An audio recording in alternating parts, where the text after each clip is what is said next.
Tenemos quórum, señor presidente. Muy bien. Sírvase de dar lectura al acta La Junta Directiva de la Academia a la orden del día, perdón, un lapsus.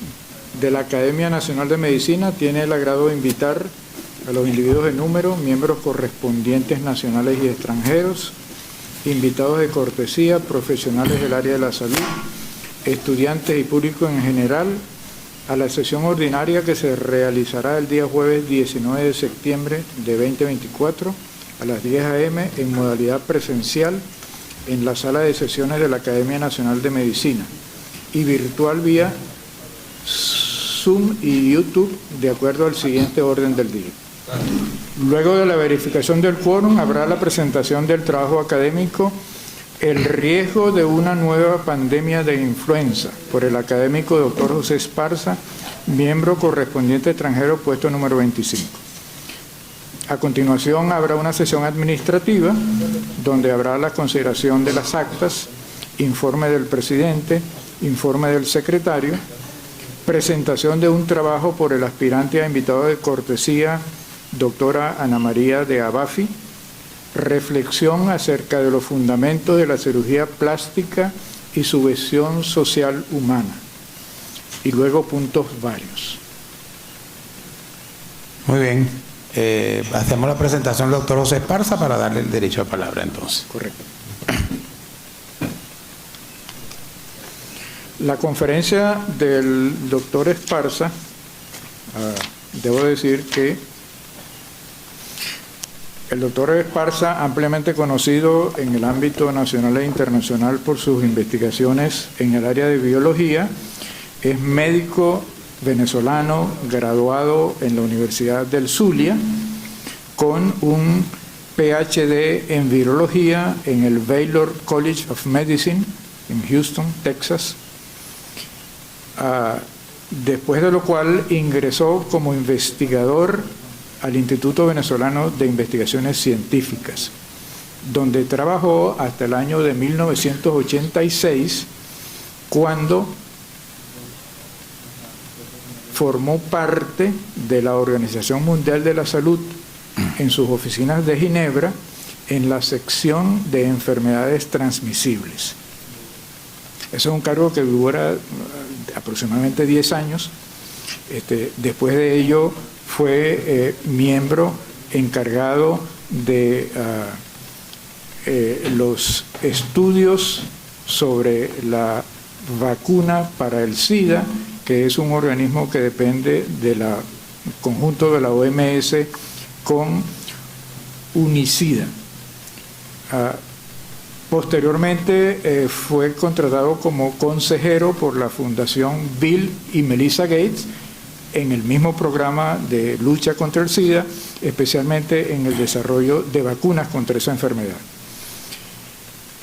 Terminado su periodo en la Fundación Bill y Melinda Gates, pasó a formar parte del Instituto de Virología Humana de la Universidad de Maryland, donde se desempeña actualmente. El doctor Esparza ha tenido una carrera brillante, con grandes reconocimientos, uno de los cuales él se siente muy orgulloso, es que en el año de 2018, fue nombrado Fellow Robert Koch, justamente en el Instituto Robert Koch de Berlín. Y el año pasado, que estuvo en Venezuela de visita, naturalmente se le otorgó la medalla centenaria de la Academia Nacional de Medicina. Fue nombrado también investigador honorario del IVIC y doctor honoris causa de la Universidad del Zulia. Señor presidente, ruego darle la palabra al doctor Esparza para que realice su presentación, El riesgo de una nueva pandemia de influenza. Muchas gracias, señor secretario. Además, quiero acotar que el doctor Esparza se ha mantenido en estos últimos 40 años muy ligado a la Academia Nacional de Medicina y ahora con la ventaja que tenemos del Zoom, pues nos está asesorando en muchos aspectos. Y en la oportunidad que estuvo en la Universidad del Zulia el año pasado, recibió la orden Antonio Borja Romero de la Universidad del Zulia, que es la máxima condecoración que otorga esa casa de estudio, y además la orden Marco Tulio Torres Vera de la Facultad de Medicina de la Universidad del Zulia. Tiene la palabra el doctor José Esparza. Muchas gracias, Mía y Andrés, por la presentación y por darme la palabra. ¿Me están oyendo? Sí, José, te escuchamos. Un poquito bajo, pero ya vamos a solucionar aquí en sala. Ok. Entonces, muy agradecido por la invitación. Me siento honrado con ser el primero de este nuevo año académico de la Academia Nacional de Medicina. Espero que hayan disfrutado o por lo menos hayan tenido unas vacaciones muy interesantes. Voy a tratar de compartir pantalla. Bueno, voy a tratar... En el verdecito.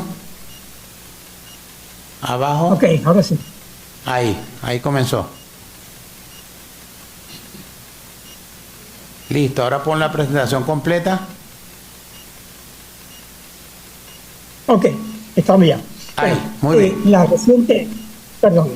La reciente pandemia de la COVID nos ha hecho muy interesados mucho en epidemias y hablamos con frecuencia de dengue, de oropuche, de Zika, de Mpox. Sin embargo, yo pienso que el riesgo de una gran epidemia que tendremos en el futuro va a ser la de una epidemia de influenza. Y esta es una presentación que yo preparé en colaboración con mi antiguo estudiante y colega Flor Puyol Pelídica. Voy a tratar varios puntos. Voy a comenzar con la historia de las pandemias de influenza, los tipos antigénicos de los virus de influenza. Voy a discutir la estructura y genómica de los virus de influenza y los mecanismos moleculares de mutación del virus, para luego hablar de los virus de la influenza aviar, influenza de las aves, y su infección en humanos. Y para terminar, discutiendo la diseminación que está ocurriendo recientemente del virus aviar H1N5. Esto puede ser el origen de una próxima pandemia de influenza. Y si me da tiempo, al final voy a hablar un poquito de vacunas contra la influenza. Bueno, en los últimos 300 años han ocurrido 3 pandemias de influenza cada siglo. Ya en el año 2009 tuvimos la primera de este siglo. Como pueden ver, en el siglo XX, la pandemia más grave fue la de la gripe española de 1918-1919, que comenzó en Estados Unidos y que fue causada por un virus H1N1. Y dentro de un rato voy a explicar qué quiere decir eso de H y N. Luego, los más viejitos entre nosotros podemos acordarnos de la gripe asiática del año 57 y de la gripe de Hong Kong del año 68. Esas fueron las 3 pandemias de gripe en el siglo XX. Y como dije, ya en el siglo XXI ya sufrimos la primera pandemia. Afortunadamente fue bastante benigna. Una pandemia de H1N1 que nos alertó mucho porque se parecía al virus al que había producido la pandemia del 18 y 19. Y temíamos lo peor, pero la pandemia no fue grave. La gripe española, en Venezuela, reportamos en un artículo publicado por Andrés Sollano y mi persona, que la gripe española, que mató en el mundo cerca de 100 millones de personas, en Venezuela mató un estimado de entre 25.000 y 75.000 personas, que equivalía al 1 al 3% de la población de Venezuela en ese tiempo. Ahora bien, en este gráfico muestro las 3 ondas pandémicas de la gripe. La pandemia no ocurre en un solo pico, sino en varios picos, como ya lo hemos visto en el caso de la COVID. El pico más severo, más fuerte, fue el que afectó a Venezuela, ocurrió a finales de 1918 y principios de 1919. Este es un virus que se originó probablemente en los Estados Unidos y de allí se transportó por las tropas que estaban peleando en la Primera Guerra Mundial a Europa, infectando a varias partes del mundo en la primera ola. En Latinoamérica, el único país que fue afectado en esta primera ola fue el Brasil. La segunda ola fue dramática. El virus de alguna manera adquirió una patogenicidad aumentada en los campos europeos y de allí se transmitió a todo el mundo. Ahora, en esa época no sabíamos lo que estaba causando la gripe española. De hecho, el primer aislamiento de gripe, pero fue una gripe aviar, fue en 1901. Y en 1931, varios años después de la gripe española, fue cuando se aisló el virus de la influenza porcina, que es similar a la influenza tipo A. En el 33, 40 y 49 se aislaron los virus de influenza humana tipo A, tipo B y tipo C. En 1980, la Organización Mundial de la Salud clasificó a las diferentes cepas del virus de influenza de acuerdo a la antigenicidad de dos proteínas en superficie, la hemaglutinina y la neuraminidasa. Y con esta clasificación es que hemos estado trabajando hasta ahora. Y luego, muy tarde, ya apenas hace unos 13 años, se identificó el virus de la influenza D, que no afecta a humanos, sobre todo afecta a los bovinos. Ahora, numerosas especies animales pueden ser infectadas por el virus de influenza. Ya dijimos que hay 4 tipos de influenza, A, B, C, D. Los virus de influenza tipos A y B son los que producen enfermedad en humanos. La influenza tipo C raramente produce enfermedad de humanos, pero sí lo produce en ocasiones. La influenza tipo D no infecta humanos. Lo que es interesante es, y se conoce desde hace mucho tiempo, que los cerdos pueden ser infectados por cualquier tipo, de manera que los cerdos han sido considerados por mucho tiempo como, en inglés, mixing vessels, como la especie animal donde los virus de diferentes tipos pueden infectar y recomendar entre ellos. Ahora, para entender un poco la evolución de estos virus, es importante conocer la estructura del virión. El genoma del virus de influenza está compuesto de 8 segmentos. Es un genoma segmentado, no es el ácido nucleico lineal como en el caso, por ejemplo, de la COVID. Son pedacitos de RNA de simple cadena, 8 segmentos, 8 genes. Y estos codifican 10 proteínas.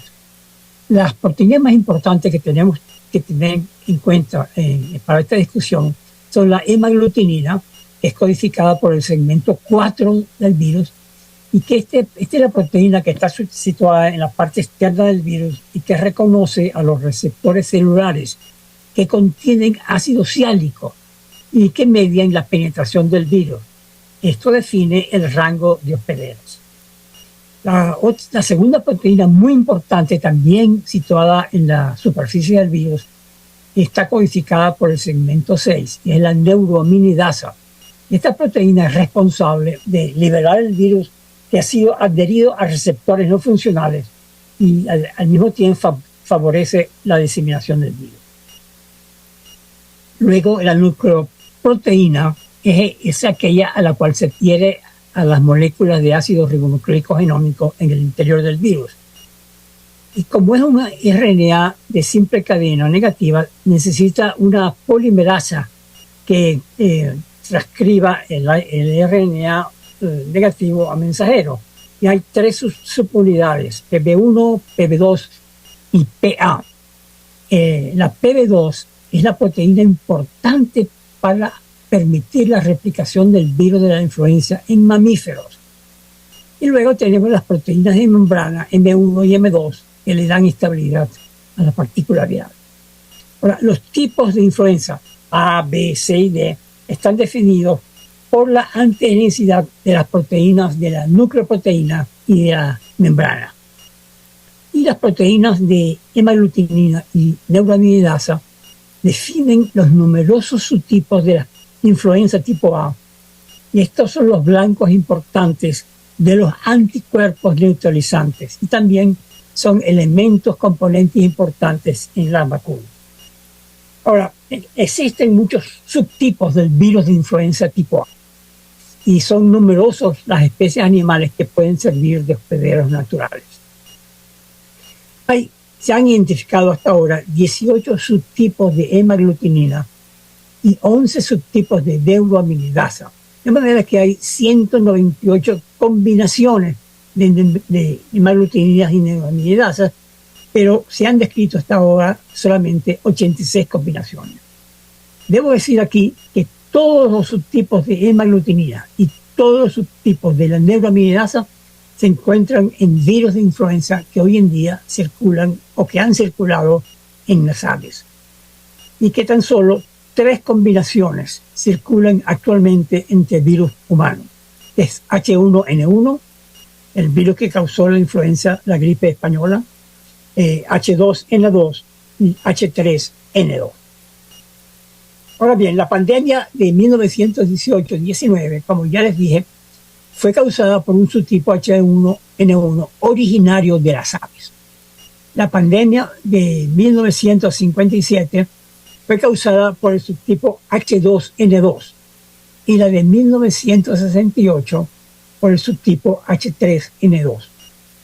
Es interesante indicar aquí que en 1977 hubo un brote importante de influencia en Rusia, conocido como la influenza rusa, naturalmente, que fue causada por un virus H1N1 y que muchas personas piensan que posiblemente fue causada por un virus de influenza ancestral que se escapó del laboratorio. Y la pandemia del 2009, la que se inició en México, fue causada por un virus H1N1, pero con numerosas mutaciones de origen porcino. Ahora, en este gráfico ustedes pueden ver en rojo las fechas del año donde ocurrió las pandemias, las 3 diferentes pandemias, la de gripe española, la asiática y la de Hong Kong. Pero después de cada pandemia, los virus causantes permanecen circulando de forma endemo-epidémica en la población, sufriendo mutaciones menores y causando epidemias estacionales anuales. Les quiero recordar un poco la mortalidad de estas epidemias, de estas pandemias. La de gripe española se estima que mató entre 50 y 100 millones de personas, que ha representado más o menos el 10% de la población mundial. La gripe asiática del 57 causó un estimado de 1 a 4 millones de muertes, lo mismo que la gripe de Hong Kong del 68. La gripe rusa fue muy limitada porque básicamente se contuvo en ese país. Y la gripe porcina que se inició en México en el año 2009 y para la cual teníamos grandes temores, apenas produjo menos de medio millón de muertes.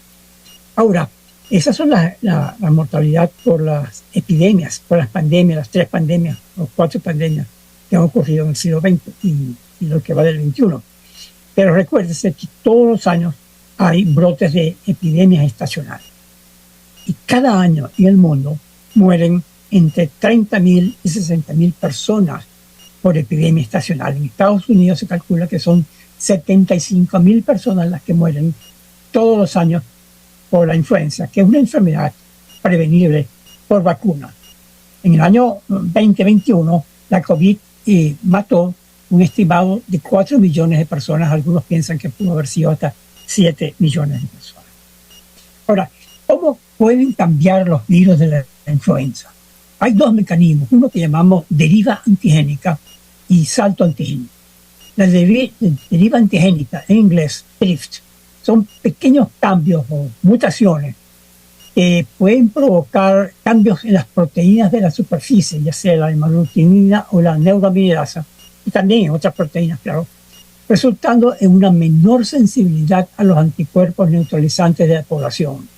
Y estos pequeños cambios son los que pueden lugar a los virus causantes de las epidemias estacionales. Van mutando constantemente a través de los años. El salto antigénico, o shift en inglés, es un cambio abrupto que da lugar a nuevas proteínas hemalutinina o neuraminidasa, resultando en un nuevo subtipo de influenza tipo A que infecta a las personas por primera vez y para los cuales no existe inmunidad en la población. Estos nuevos subtipos antigénicos pueden surgir del reordenamiento de genes que provienen de diferentes virus parentales, genes que vienen de virus que infectan otros animales. Y estos cambios importantes son los que dan lugar a las pandemias. Ahora, el subtipo de virus que ya ustedes saben, en el año 18 y 19 causó la gripe, era un virus totalmente aviar, H1N1. Los subtipos que causaron las pandemias del 57 y 58 adquirieron nuevos genes de origen aviar mediante el reacomodamiento genético.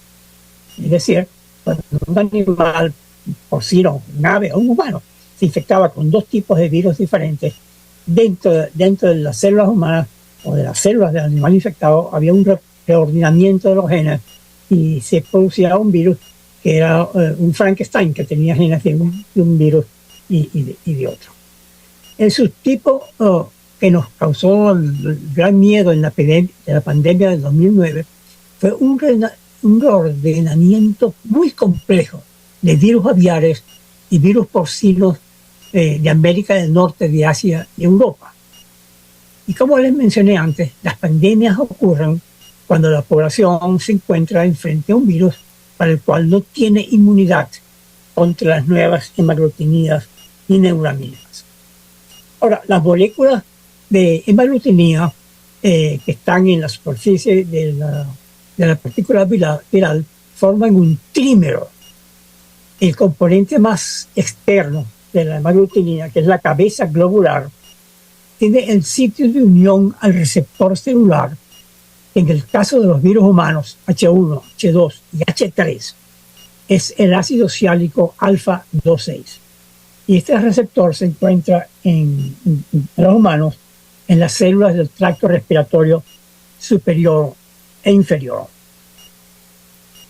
La cabeza globular de la hemaglutinina también tiene los epitopes de neutralización más variables y que son responsables de la deriva antigénica. Estos son los lugares donde ocurre una mutación que permite mantener el virus endémico en la población después de una epidemia, de una pandemia. Ahora bien, los virus de influencia H5, que son aviares, por otro lado, no se unen al receptor de ácido siálico alfa 2,6, como los virus H1, H2 y H3 humanos. Y a diferencia de los humanos, este se une al alfa 2,3, no al alfa 2,6. Y este es un tipo de receptor en todo el tracto respiratorio de las aves, no de los humanos. Por eso es que los humanos no nos infectamos con facilidad con estos virus aviares del tipo H5. Ahora bien, esta figura quizás aclara un poco más la estructura del trímero de la hemaglutinina, que como les dije se une al ácido siálico de la superficie de la célula para iniciar la infección. Y el sitio de unión se indica aquí en la gráfica con un círculo rojo, no sé cómo señalarlo, pero está en uno de los trímeros, el trímero de color anaranjado.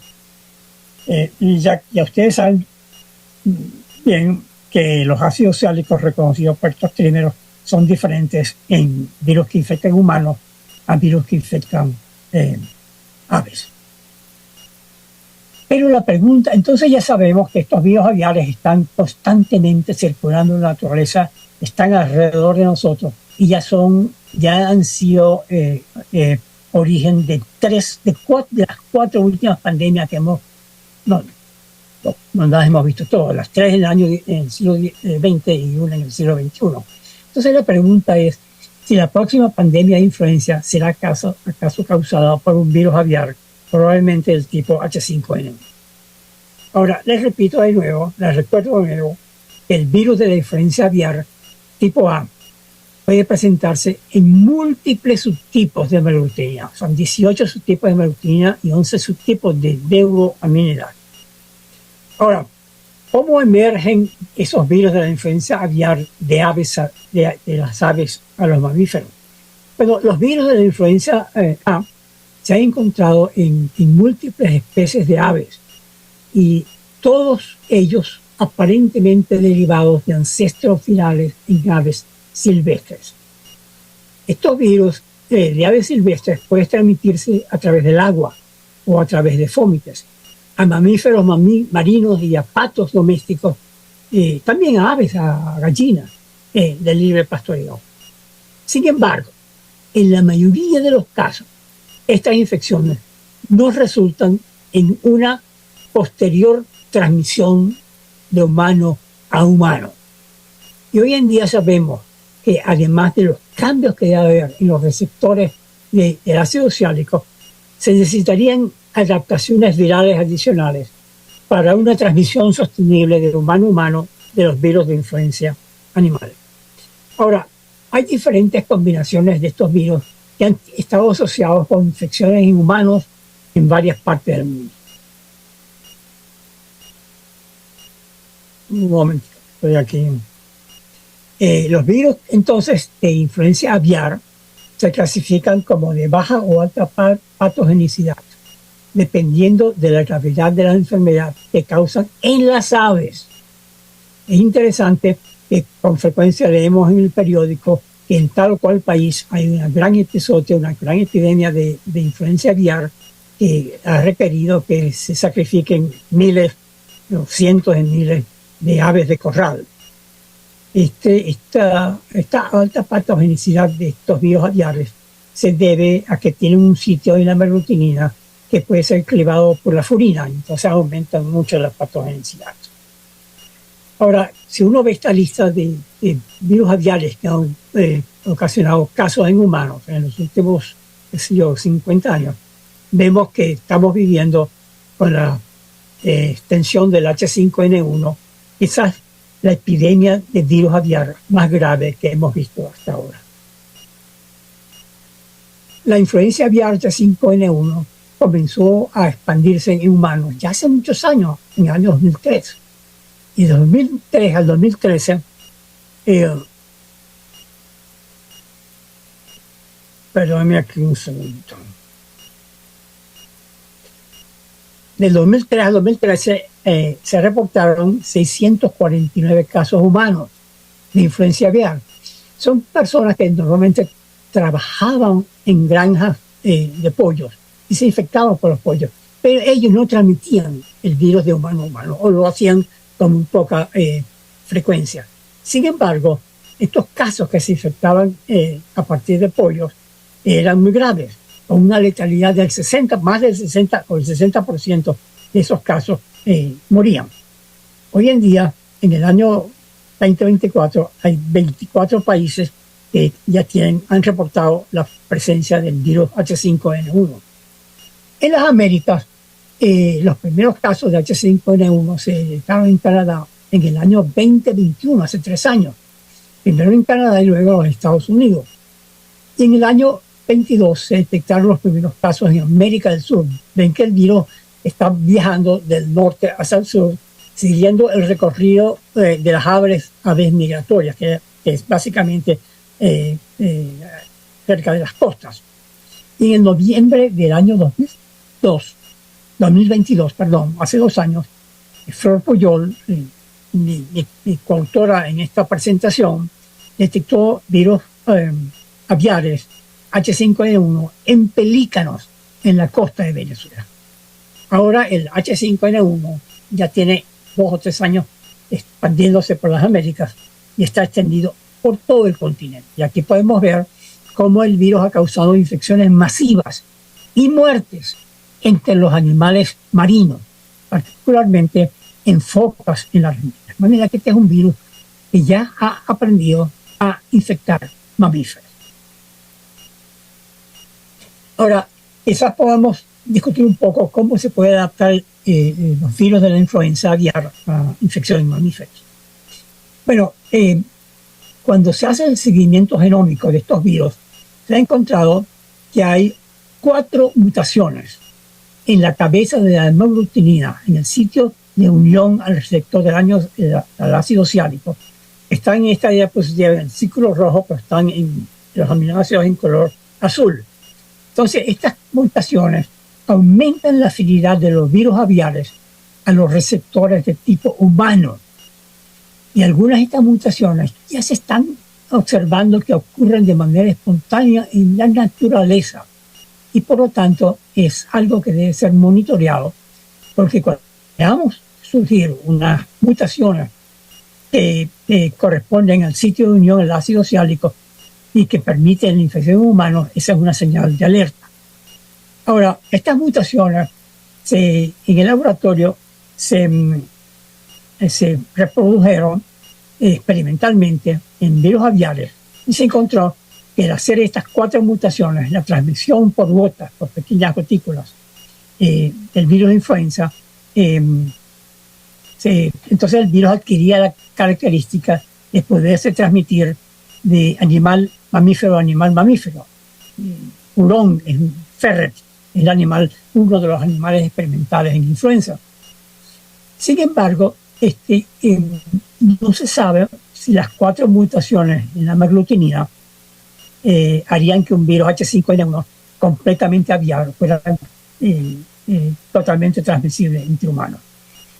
Algo interesante es que quizás ustedes hayan oído hablar últimamente de un manejo de laboratorio que se llama ganancia de función. La ganancia de función es cuando a través de ingeniería genética uno modifica a un virus y lo hace más peligroso, más transmisible, más patogénico, de mayor duración de enfermedad, etc. Eso se llama ganancia de función. Y estos experimentos que fueron descritos en el año, hace 12 años, por el grupo de Kagaoka, aquí en los Estados Unidos, fueron el inicio de la discusión muy encendida que ha habido en la prensa sobre la limitación que tienen los investigadores de hacer experimentos en ganancia de función. De hecho, ha habido acusaciones infundadas, por cierto, de que el virus de la COVID, que se diseminó en el mundo en el año 20, era un virus generado en el laboratorio por experimentos de ganancia de función. Ahora, se requieren, como ya les mencioné, diferentes adaptaciones virales acumuladas para superar las restricciones de especies e iniciar una nueva pandemia. Entre ellas, las mutaciones de la proteína básica de la polimerasa, la PB2, que, como ya les dije, es esencial para que el virus pueda multiplicarse en células mamíferas. Las mutaciones en la unión del receptor del ácido sálico, el equilibrio de aglutinina neuraminidasa, la estabilidad del virus, que le permita sobrevivir las condiciones del tracto respiratorio superior humano y en las goticas en el aire, y evasión de diferentes factores de restricción. De manera que esas mutaciones podrían llevar a la infección humana y sobre todo a la transmisión de humano a humano e iniciar una pandemia. Ahora, algo que nos ha puesto en alerta a todos los virólogos del mundo, pero particularmente en las Américas, es que la influencia aviar H5N1 se identificó por primera vez en el ganado lechero en Texas en marzo de este año. Y desde entonces, hasta agosto del 2004, el virus ha sido detectado en 189 rebaños de vacas lecheras en 13 estados de los Estados Unidos. El tejido de la glándula mamaria bovina resulta tener los receptores que permiten al virus de influencia aviar H5 el replicarse. Y la principal vía de transmisión en las vacas no es respiratoria, es a través de la leche infectada. Son las personas que están ordeñando una vaca y pasan el virus de una vaca a otra. También se ha encontrado el virus en la leche comercial, pero afortunadamente el proceso de pasteurización, recuerden, en Estados Unidos todos los productos lácteos que se comercialicen deben estar pasteurizados. La pasteurización inactiva estos virus. Hasta julio del 2024, 4 personas en contacto con el ganado han sido infectadas. Hay otros grupos de personas que han sido infectadas a partir de aves, pero no a partir del ganado. Pero hasta ahora no se ha detectado transmisión del virus de humano a humano. Ahora, este virus es un virus muy particular. Yo no tengo tiempo, ni yo diría la información suficiente para explicar este gráfico en detalle. Pero el virus que está infectando a los bovinos en los Estados Unidos ha sufrido una serie de mutaciones y arreglos genéticos, de manera que es un grupo específico del virus que llamamos 2.3.4.4b, es el que está causando la infección de bovinos y la infección en humanos. Por cierto, en este gráfico pueden ver que también hay gatos que se han infectado en la naturaleza. Todavía hay mucho que aprender sobre cómo está evolucionando este virus y cuál será su rango de hospederos al final. Por ejemplo, el clado que se encontró infectando a las vacas también se ha encontrado en aves, sugiriendo que esta cepa del virus puede infectar aves y mamíferos al mismo tiempo. Sin embargo, el evento crítico que podría ser el inicio de una pandemia es cuando se compruebe una transmisión eficiente de humano a humano, lo cual no ha pasado. Este gráfico muestra las fases en el desarrollo de una pandemia de influenza aviar según la Organización Mundial de la Salud. Hay niveles, fases que van desde la fase 0, que hay muy poca probabilidad de pandemia, a fase 6, que es una pandemia en progreso. Bueno, en la actualidad estamos en la fase 4, que tiene una probabilidad de pandemia mediana a alta, porque ya se han identificado brotes en varias especies de mamíferos, un aumento del número de casos humanos por infección zoonótica y una transmisión interhumana muy limitada. Ahora, las dos últimas diapositivas las voy a utilizar para explicar un poco de vacunas. Tenemos dos tipos de vacunas. La vacuna estacional contra la influenza es la que nos ponemos, la que nos debemos poner todos los años. Y la composición de esta vacuna se determina actualmente basada en recomendaciones de la Organización Mundial de la Salud, hechas después de evaluar la información sobre los virus circulantes para tratar de predecir qué virus serían prevalentes en la próxima estación epidémica. Y la vacuna estacional típicamente contiene 3 componentes o 4 componentes en algunos casos.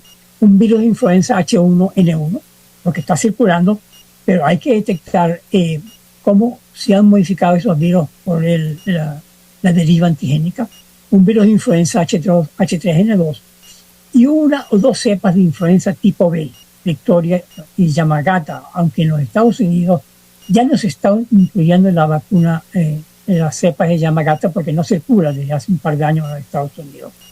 De manera que, por ejemplo, la OMS recomendó para esta estación epidémica estos 3 virus o virus parecidos, y esta recomendación se le hizo a la industria farmacéutica, para que la industria farmacéutica productora de vacunas utilicen cepas como estas para hacer la vacuna que se van a utilizar en la próxima año epidémico. De hecho, la OMS proporciona a la industria esta información en mayo del año en curso, para que las compañías tengan lista la vacuna en octubre de ese año, o sea, varios meses después del tiempo que toma en producirse las vacunas. Son las vacunas estacionales que se van cambiando año tras año dependiendo de qué virus esté circulando en la comunidad. Y luego las vacunas contra pandemias que son basadas en el virus pandémico, en el virus que en este caso, por ejemplo, podría ser un H5N1. De hecho, ya hay algún país, Finlandia, por ejemplo, autorizó el que se vacunen con H5N1, no a las vacas, sino a los obreros que trabajan con vacas lecheras en Finlandia. Mi penúltima diapositiva es esta, y voy a ir muy rápidamente. Las vacunas contra la influenza se producen con técnicas que son muy viejas, tienen más de 40 años de ser usadas, en el cual en huevos embrionados, los huevos embrionados se inoculan tanto con la cepa para la que queremos hacer la vacuna y una cepa del virus influenza que replica a muy alto nivel. De manera que en el huevo embrionado se produce un reacomodamiento de genes. Y entonces el gen de hemaglutinina neuraminidasa, para el cual nos interesa inducir inmunidad, se incorpora en el virus que tiene una alta capacidad de replicación, que es un virus estándar que más usado es el PR8, que se multiplica a muy alto nivel en huevos embrionados. De manera que de cada huevo se puede sacar vacunas para inmunizar a una persona. El virus en el fluido, en el líquido alantoide de los huevos embrionados contiene entonces los virus, se inactivan, se degradan, se purifican la maglutina y la neuraminasa, que son entonces los componentes de la vacuna. Más recientemente se están haciendo también vacunas en cultivos celulares de mamíferos. Básicamente la línea celular de mamíferos que utiliza es de caninos, de perros, la MSK, y también en sistemas de vacculovirus como Fluvoc. Y es muy excitante, y no tengo realmente tiempo de hablar de eso, que vacunas de RNA mensajero ya se están produciendo contra influenza, son experimentales. Y también un área muy intensa de trabajo en este momento es vacunas universales contra la influenza, que tratan de identificar epitopes que son conservados entre las diferentes cepas y variantes del virus, de manera que no tengamos que vacunar todos los años, sino que se vacune cada 5 o 6 años y que eso sea suficiente para cubrir contra las diferentes cepas del virus. Esa es también una aspiración en el caso del coronavirus, de COVID, que hoy en día todavía no sabemos cómo hacer una vacuna universal para la COVID, y por eso es que se van recomendando periódicamente, año tras año, diferentes vacunas de COVID basadas en las cepas circulantes. De manera que, aunque no es posible predecir cuándo podría ocurrir una nueva pandemia de influenza, la situación actual con el virus aviar H5N1 es muy preocupante y debemos prepararnos para responder apropiadamente. Y muchísimas gracias por su atención.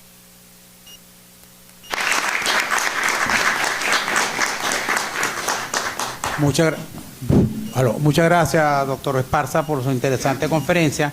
Se abre la sesión de preguntas en la sala y por internet. Y a propósito, yo tengo una pregunta, levanté mi mano primero por si acaso al secretario. Me llama la atención los receptores de membrana que tenemos los humanos en este caso. Ahora, ¿esos receptores de membrana son innatos del humano o nosotros los vamos produciendo tal vez por la epigenética o por el contacto con los diferentes virus? Esa es la pregunta que le tenía actualmente. Señor secretario. Pero podemos esperar al final, José, para responder todas las preguntas. Ok, pero no te oí la tuya. La pregunta, ¿me escucha ahorita? Sí, ahora sí. Ajá. Mi pregunta es, ¿esos receptores de membrana que reconocen a los diferentes virus son innatos del ser humano o nosotros los vamos desarrollando a medida, a través por la epigenética o por contacto con los diferentes virus a lo largo de nuestra vida? Ok. ¿Preguntas? El doctor Montes de Oca. Tiene el derecho de palabra, doctor Montes de Oca. Alcánzale un micrófono, por favor. Quisiera aclarar en mi concepto que tenía sobre toda esta información que usted nos ha dado. Primero que todo,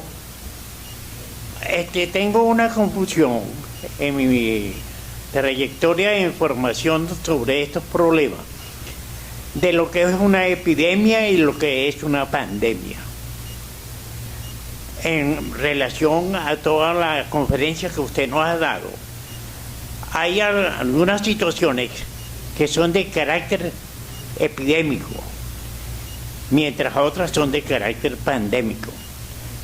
Si tenemos el concepto de que epidemia es en determinado grupo de regiones donde sucede una enfermedad, como tal, en este caso, la cantidad de virus de la influenza, vamos a decir, la plataforma grande que tiene la cantidad de virus de influenza.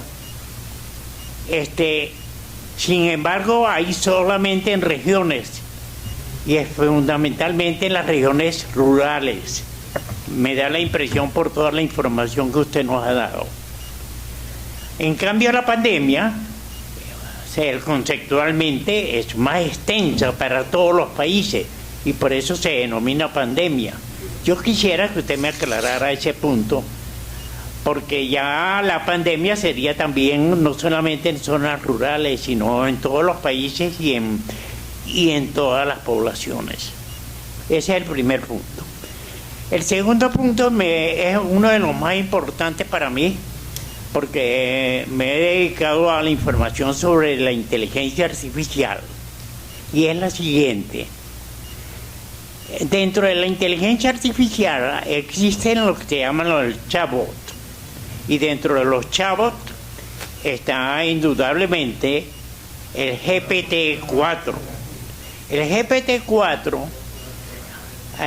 una de sus funciones, de acuerdo a las informaciones de la inteligencia artificial, es de que este GPT puede predecir las pandemias de cualquier enfermedad.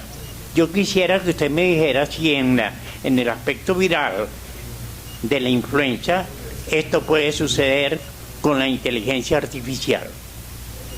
Y la tercera pregunta es sobre las vacunaciones. Vi en una de las láminas finales que se hablaba de mRNA como una vacunación universal. Yo quería preguntarle si eso se refería a una vacuna polivalente, ¿será? Que nos cubra el H5N1, que es una de las más importantes de acuerdo a la parte de extensión de especialmente aval hasta los humanos. Y quería saber si la vacuna polivalente, por ejemplo, que se pudiera llamar así, es conveniente o no, o es preferible hacer individualmente la vacunación. Gracias, doctor Esparza.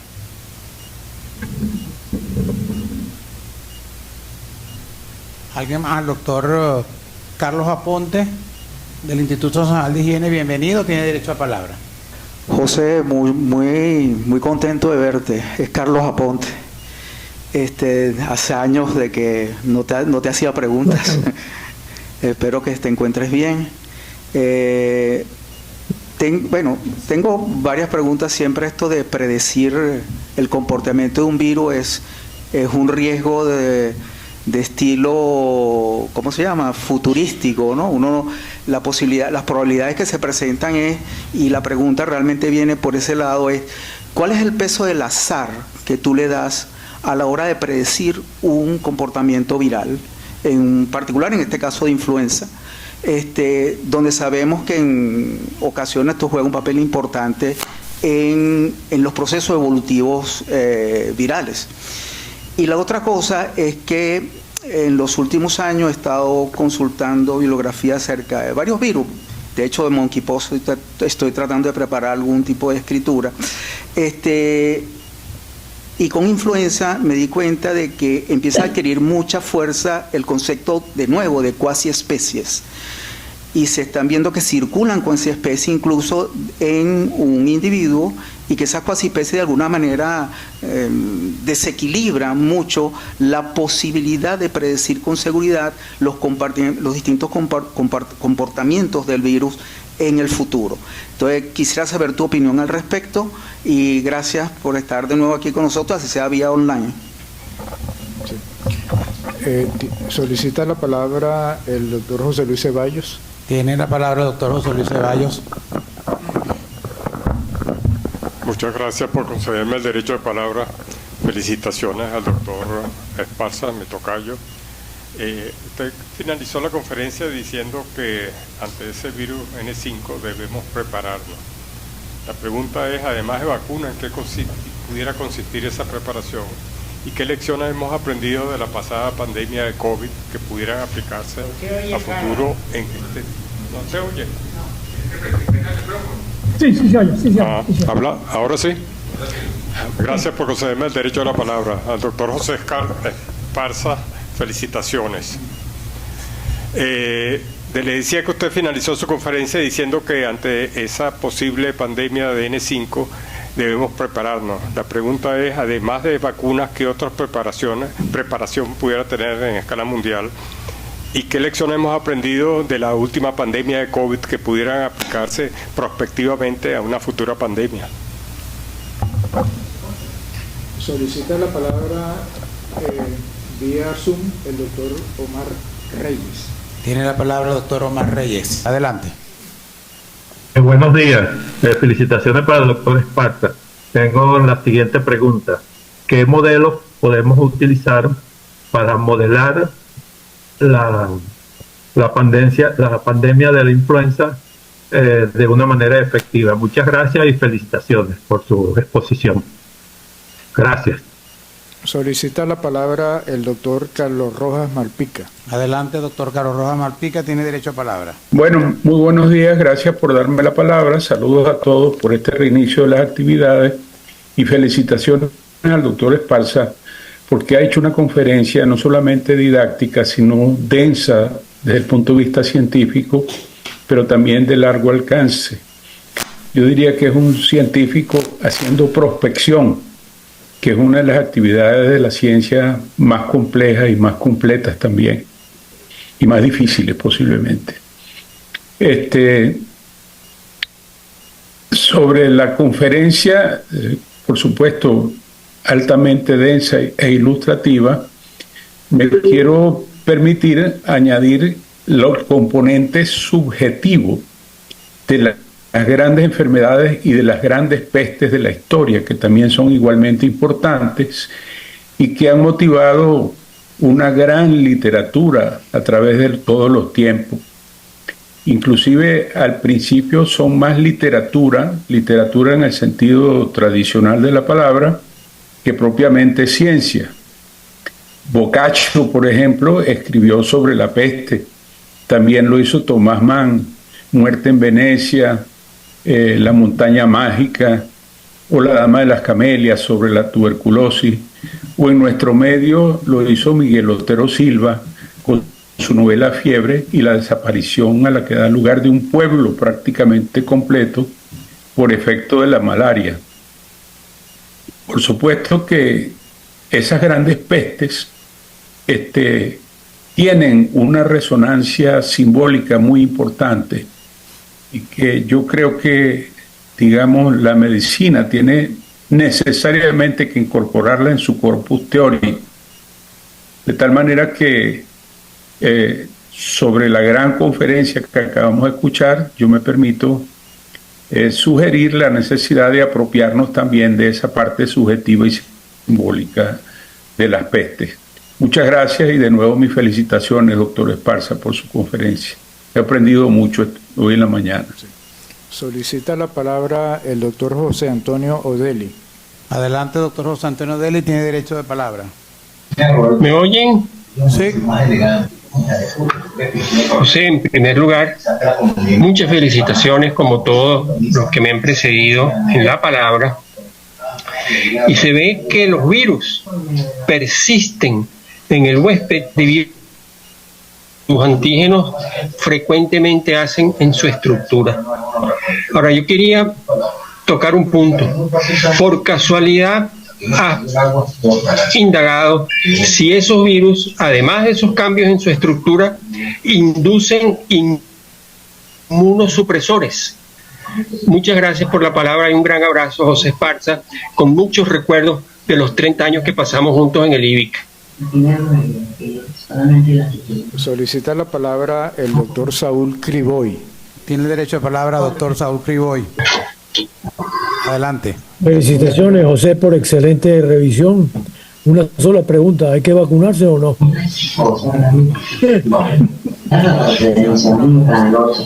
Solicita la palabra la doctora Aixa Müller. Adelante, doctora Aixa Müller, tiene derecho a palabra.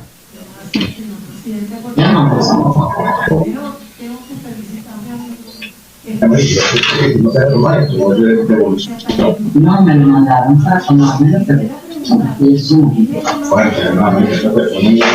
diferencia de mortalidad en las diferentes epidemias. La letalidad en la gripe española fue terrible, 50 a 100 millones, y después en COVID, bueno, fue mucho menos, pero entonces tiene que ver con el mecanismo de acción del virus o también con la parte de los avances médicos. Y en el futuro, con esto que nombró el doctor Montes de Oca de la inteligencia artificial, en el futuro no se podrá evitar esa diseminación de esas pandemias tan grandes a nivel mundial e incluso en animales. Gracias. Cerramos la sesión con el derecho de palabra otorgado al doctor Jaime Díaz Bolaños. Adelante, doctor Jaime Díaz Bolaños, tiene derecho de palabra. Quería felicitar al doctor Esparza por su maravillosa exposición y la pregunta que nosotros nos hacemos: ¿estamos preparados en Venezuela para que tengamos más vacunas si en un momento se hace el hecho de que ya esa pandemia se está regando por América del Norte, América del Sur? ¿Estaremos preparados para eso? Señor presidente, le ruego le otorgue la palabra al doctor José Esparza para que responda a las preguntas que se le hicieron. Doctor José Esparza, tiene derecho de palabra para responder las diferentes preguntas y comentarios. Muchas gracias, señor presidente. ¿Me oyen? Sí, claro y conciso. Bueno, gracias a todos por muy interesantes preguntas que trataré de responder. Con respecto a receptores innatos, pero en realidad las células no hacen receptores con el objetivo de que sirvan para puntos de anclaje a los virus. Los receptores tienen otras funciones en la comunicación intracelular. Lo que pasa es que los virus evolucionan utilizando esos receptores que tienen otras funciones celulares. Hasta ahora yo no he visto, no me viene a la mente ningún ejemplo de que los receptores para virus han mutado de manera que así escapan a la infección viral, y quizás no pueden mutar, porque al mutar dejan de cumplir otra función importante en el organismo.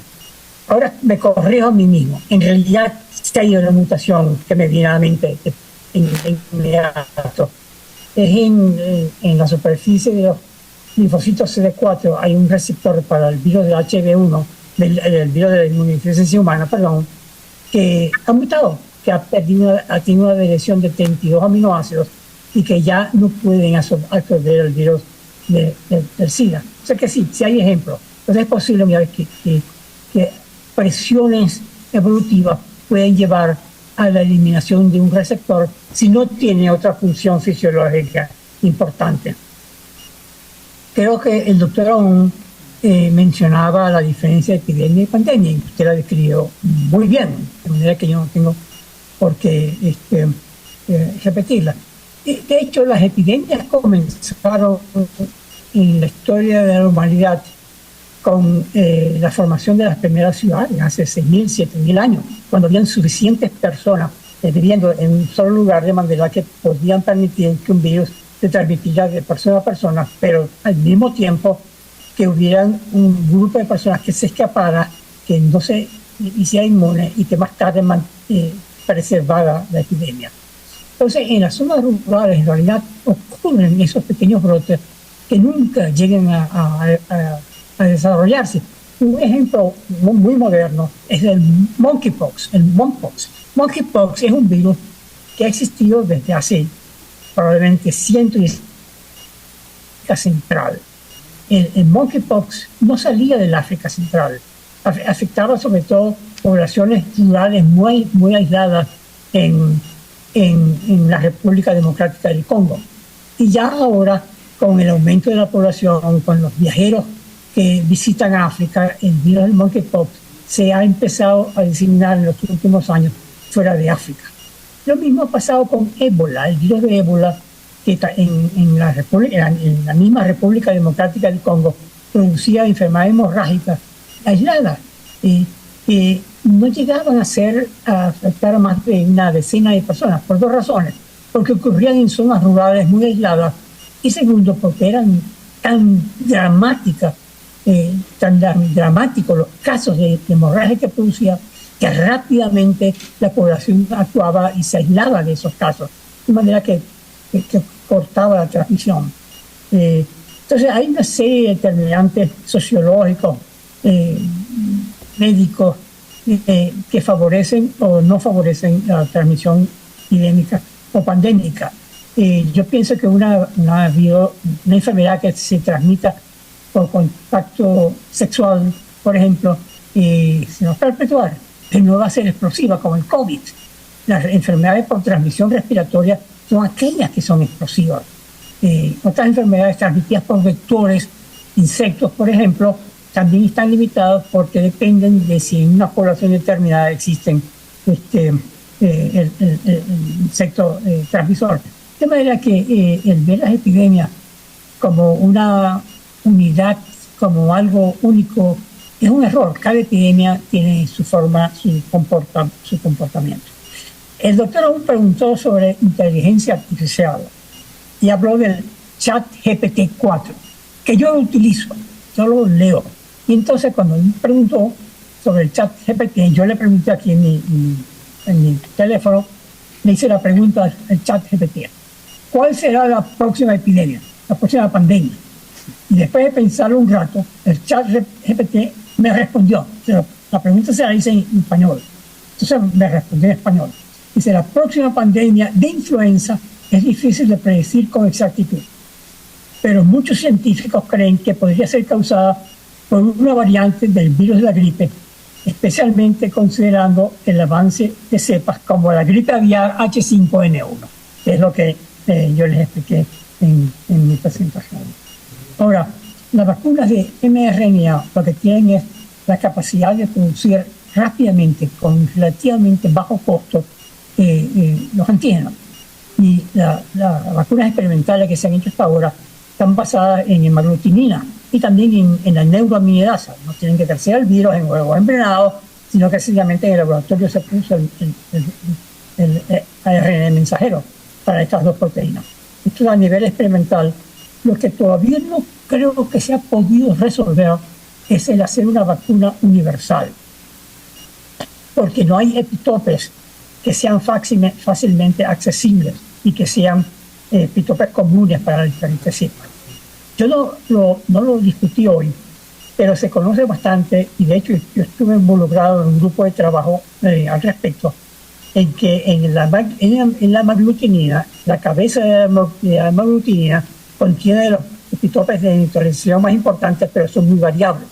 En cambio, el tallo de la hemaglutinina contiene epitopes de neutralización que son muy conservados de un subtipo a otro subtipo, pero que son muy inestables. Entonces, quizás en el futuro, vacunas de RNA mensajero basados en el tallo de la hemaglutinina podría ser la solución, o una solución a una vacuna universal contra influenza. Pero eso está todavía en el futuro.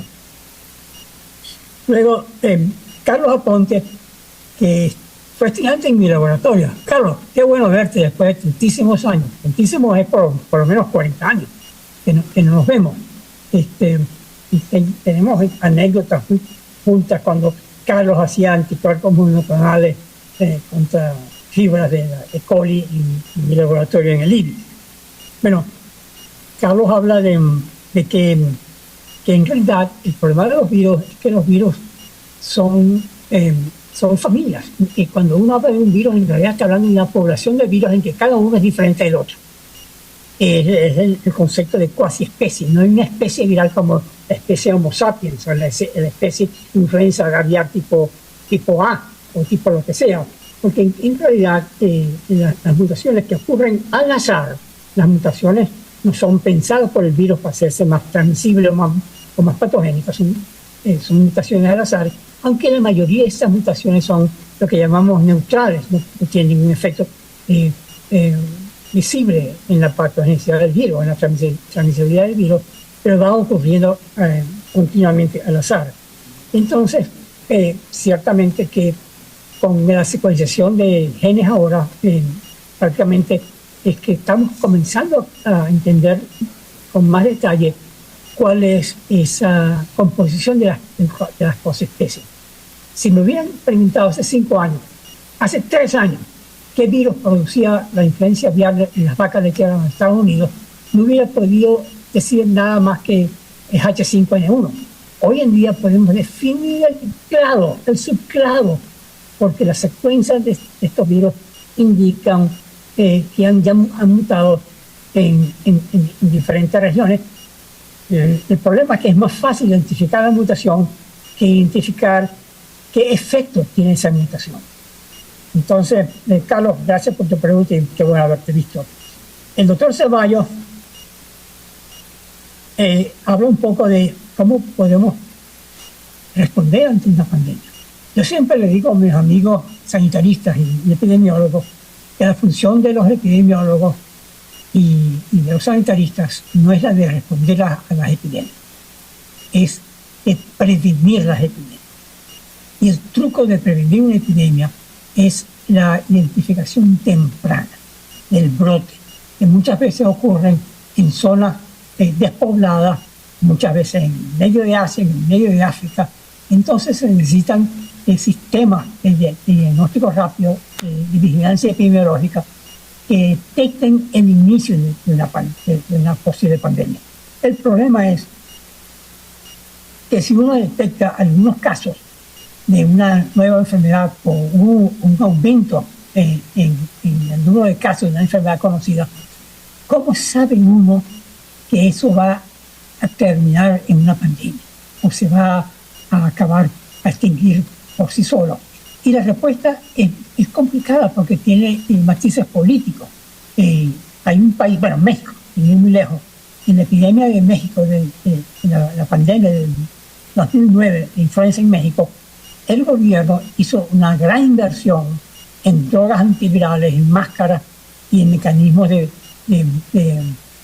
respuesta a la epidemia, en anticipación a una pandemia mucho más grave. Y no lo fue, afortunadamente. Como ustedes saben, ya les dije que no hubo más de 500, 600 mil muertos en el mundo por esa epidemia. Bueno, el gobierno fue fuertemente criticado por haber mal utilizado los fondos públicos para responder a una epidemia que nunca ocurrió. Entonces, el drama de los epidemiólogos es que cuando uno actúa tempranamente y previene una epidemia, ¿cómo prueba uno que su actuación fue la que previno la epidemia y no que la epidemia de por sí no iba a progresar? Entonces, ¿qué hay que hacer en prevención de una pandemia? A mí no me dio tiempo de hablar de esto, pero hay otras cosas además de vacunas. Naturalmente, lo primero es hacer un mapeo de cuál es la distribución del virus en la comunidad, incluyendo en los animales. Eso se está haciendo en los Estados Unidos. No creo que lo estemos haciendo en muchas otras partes del mundo. Y luego hay medidas muy prácticas que son más que todo de medicina veterinaria y no de medicina humana. Por ejemplo, en los Estados Unidos se prohíbe el transporte de estado a estado de animales que vienen de granjas en las cuales el virus H5N1 está circulando. Mencioné también que en Finlandia, por ejemplo, que se han comenzado a vacunar los granjeros que trabajan en granjas que han sido infectadas. Entonces hay una serie de medidas, tanto veterinarias como de salud pública humana, para tratar de prevenir la pandemia. La otra cosa muy importante que aprendimos de la COVID es que además de intervenir para prevenir la infección, hay que estar preparado para tratar los casos, porque la mortalidad va a ser mayor o menor dependiendo de cuál es el sistema de prestación de salud en la zona, en el país afectado. Omar Reyes me preguntó de modelaje. Bueno, en realidad no es mi área. Sé que se han hecho muchos modelajes matemáticos sobre la expansión de una epidemia de influenza o de muchas otras epidemias, por ejemplo. Que más me viene a mi mente es el modelaje de una expansión de una epidemia de viruela iniciada por guerra bacteriológica. Y un artículo en particular me acuerdo en que modeló si se disemina, por ejemplo, un aerosol con el virus de la viruela en el aeropuerto de Londres, en Heathrow, en cuánto tiempo el mundo está infectado. Y si mal no recuerdo, en menos de 30 días ya todo el mundo está infectado, porque el virus se sembró en un aeropuerto donde la gente iba a viajar para todas partes del mundo. Entonces esos modelajes existen, pero evidentemente que además del modelaje uno puede aprender mucho de la historia. Yo les mostré los mapas de cómo se diseminó el virus en el año 18 y 19, en el 18 y 19, el virus de influenza por todas partes del mundo. Y acuérdense, en esa época los viajes eran por barco y no por avión. Entonces cada país donde entraba el virus de influenza, los investigadores del país podían más o menos definir en qué barco vino el primer caso de influenza al país. Y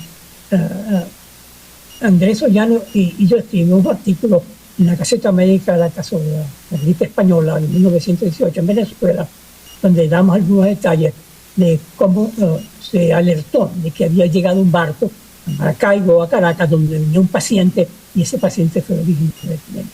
De manera que depende de los mecanismos de transmisión, depende de la inmunidad de la población y depende de la densidad de la población, las epidemias van a progresar. Carlos Rojas también habló, me decía cómo responder ante una epidemia. También habló de la literatura. Ciertamente que las epidemias por muchos años fueron cosas misteriosas, eran castigos de Dios, eran el aliento de los dragones, eran las miasmas. Y a través de los años las sociedades han tenido que responder con su cultura. Por ejemplo, lo que hoy respondemos con vacunas, hace 200 años respondían con una procesión y una rogativa al cielo para que la epidemia se parara. Y muchas de estas respuestas de la sociedad fueron recogidas en un libro, la mitad de mi biblioteca está llena de libros como este, que es Epidemias e Ideas. Son ensayos de la precisión histórica de la pestilencia, donde uno explica cómo diferentes ciudades, diferentes comunidades, en diferentes épocas, percibían la epidemia. Por ejemplo, es interesante que en la Edad Media muchos de los obispos en las ciudades eran además jefes civiles de las ciudades, porque entre sus funciones que tenía el obispo era el de ahuyentar las epidemias. Y la leyenda de San Jorge es muy interesante en ese sentido. San Jorge es santo porque mató al dragón, pero no era un dragón de eso de las películas de Walt Disney. El dragón se sabía en esa época que transmitía las epidemias y que además vivía en los pantanos, el dragón. Por lo tanto, cuando el obispo de la ciudad llamaba a todos los pobladores para drenar los pantanos, para espantar al dragón, y veían que eso resultaba en la disminución de las pandemias, de la epidemia, sobre todo de malaria, era una prueba contundente de que en efecto los dragones eran los transmisores de la malaria y no los mosquitos, que más tarde lo supimos. En la pregunta de José Antonio Belli, los virus son muy ingeniosos, más ingeniosos que los humanos. En el caso y manipulan el sistema inmune. En algunos casos, como los virus, los POX, como la viruela, manipulan el sistema de interferones, de manera que el huésped infectado no puede responder de manera efectiva. En el caso de la influenza, algo muy interesante del cual yo hablé, que se llama el pecado original antigénico. Cuando una persona se infecta con un cierto tipo de influenza, un subtipo de influenza, más tarde, el resto de su vida, cada vez que se encuentre ese humano con un virus de influenza, monta una respuesta inmune contra el virus original que lo infectó. De manera que desvía la respuesta inmune hacia un virus que ya no es relevante en ese momento. Y por eso se llama el pecado original antigénico, que nos sigue por todo el mundo. Saúl Leoy me pregunta, ¿vacunar o no vacunar? La respuesta es sí, sí es vacunar. De hecho, en Estados Unidos la vacuna se ofrece básicamente a través del Medicare gratis. Y todos los años, yo me la pongo en diciembre, al principio del inicio de la etapa epidémica. Ahora bien, sabemos que esta vacuna de influenza, realmente la duración de su inmunidad no es muy larga. En 6 meses probablemente ya no tienen muchísima inmunidad protectora. Y algunas personas, entre ellos yo, pienso que uno debe vacunarse contra la influenza 2 veces al año para cubrir totalmente los 12 meses del año. En los Estados Unidos el Medicare te cubre una vacunación al año, de manera que la segunda vacuna se la tiene que pagar uno de su bolsillo. Y AIXA pregunta si la mortalidad en algunas de estas epidemias es causada por la mayor patogenicidad del virus o por una respuesta médica de la sociedad. Y hay que decir que son ambas. Sabemos, sobre todo en virus animales, y lo mencioné rápidamente con los virus aviarios, que hay virus de alta y baja patogenicidad, y eso no tiene que ver con el tratamiento veterinario de los pollos. Es una característica inherente al virus mismo, es decir, que tienen pueden ser clivados por una proteasa, por las urinas, que aumenta la patogenicidad del virus. Pero en una sociedad, ciertamente, la ayuda médica, la respuesta médica es muy importante. Por ejemplo, en el año 18 y 19 no había antibióticos, y muchas de esas personas infectadas con el virus de influenza se morían de infecciones secundarias. Eso no debería pasar hoy en día. Entonces, de hecho, volviendo a otro comentario anterior, a las epidemias hay que controlarlas en su inicio. Hay que cortar la cabeza, la culebra por la cabeza. Por eso es que el esfuerzo actual es el de llevar a las zonas donde tradicionalmente se han originado las epidemias y pandemias, África y Asia, servicios que hagan el diagnóstico temprano y la intervención temprana. El doctor Díaz Bolaño me pregunta si estamos preparados en Venezuela. No estamos preparados en Venezuela ni estamos preparados en una parte. Realmente la memoria inmunológica es corta, pero la memoria de las epidemias en nosotros los humanos es más corta todavía.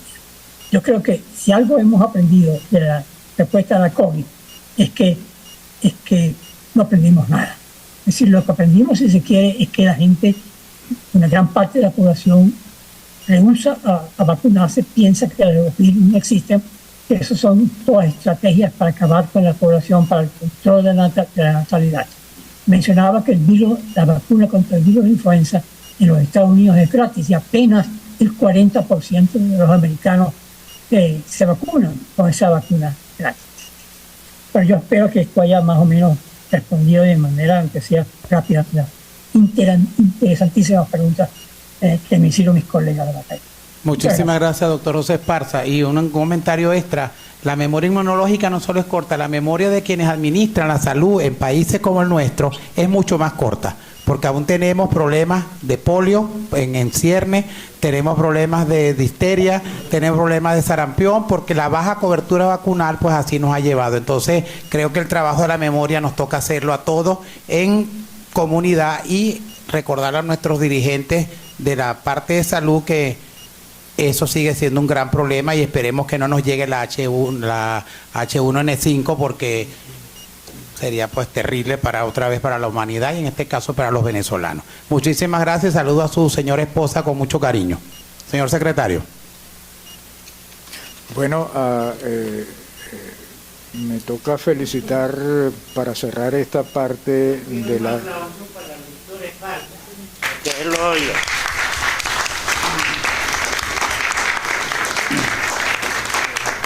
El doctor Montedio que se me adelantó, pero bueno, acepto que ganó la carrera. Pasamos ahora a la sección administrativa.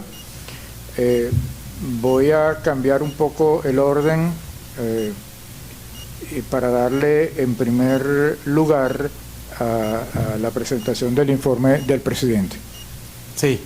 Muchísimas gracias, señor secretario. Tuvimos un problema, al final no entendí, no tuvimos transmisión por YouTube y la gente de muchas personas estaban interesadísimos en la conferencia del doctor Esparza y no pudieron, entre otros los infectólogos, me estaban escribiendo por el chat.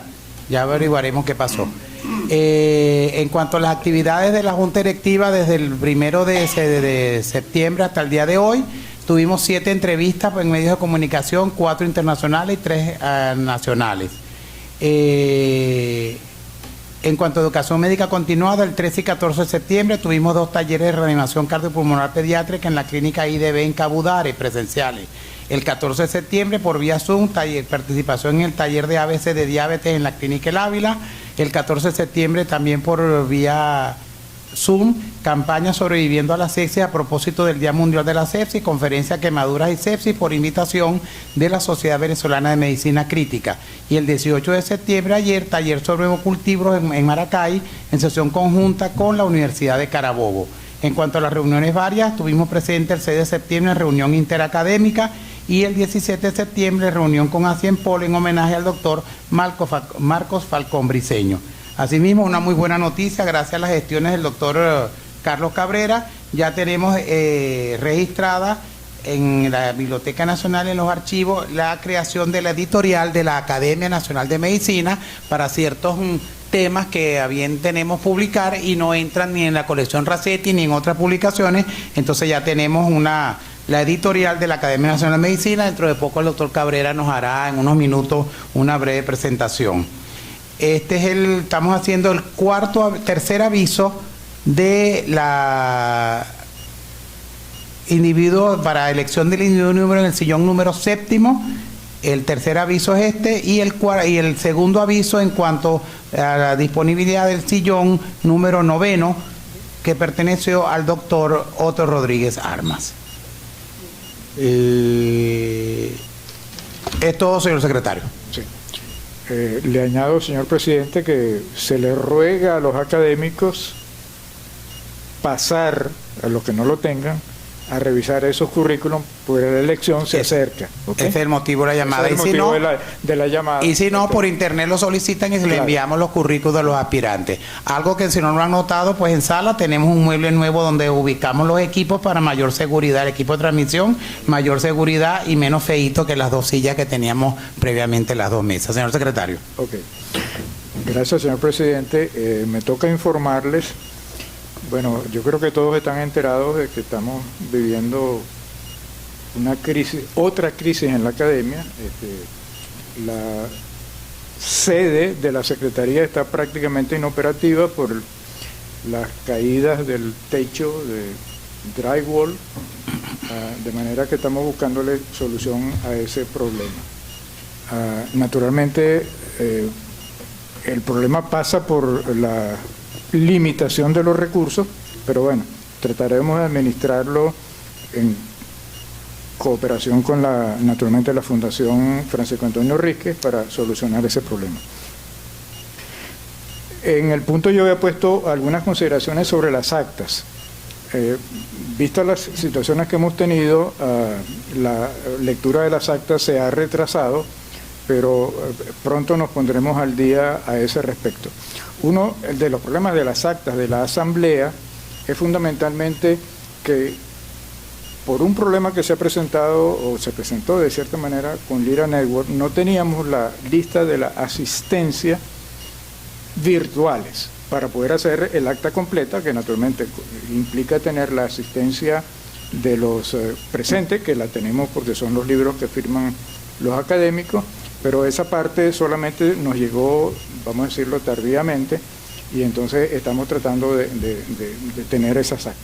De hecho, las actas están listas, excepto de eso, pero pronto nos pondremos al día con ese aspecto.